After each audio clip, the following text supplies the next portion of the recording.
Alors c'est une question importante. Vulgarisation veut dire déjà, dès le plus jeune âge, vulgarisation de l'outil. Il faut que je vous dise que moi je considère le numérique comme un outil.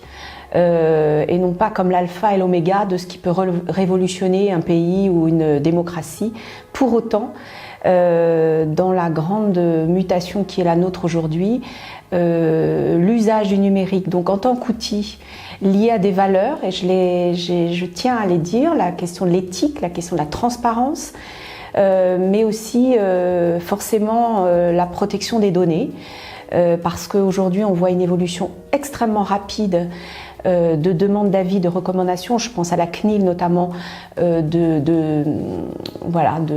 de logiciels, de démarches qui intègrent la question des données et notamment des données sensibles.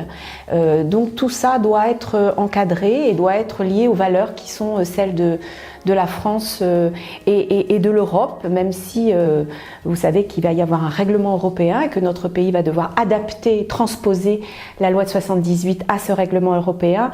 Donc on est en cours de chemin.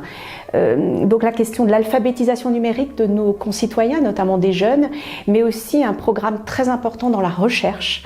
Je crois qu'il faut absolument qu'on passe un cran dans notre pays. On est, je dirais pas un peu en retard, mais quand même, pas seulement sur la question de ce que ça pourra apporter au point de vue économique, mais aussi au point de vue de la citoyenneté. La loi sur la République numérique a déjà été très intéressante pour impliquer les citoyens dans, par exemple, la fabrication de la loi.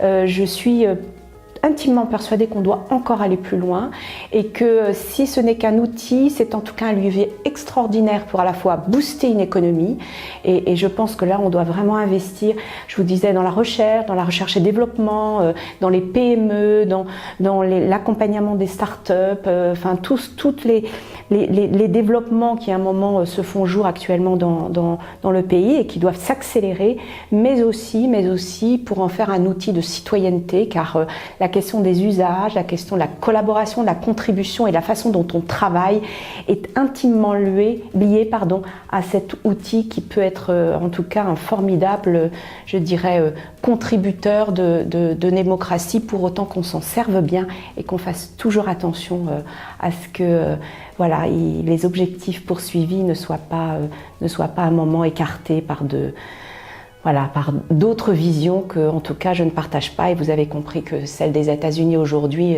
n'est pas pour moi ma tasse de thé. Voilà.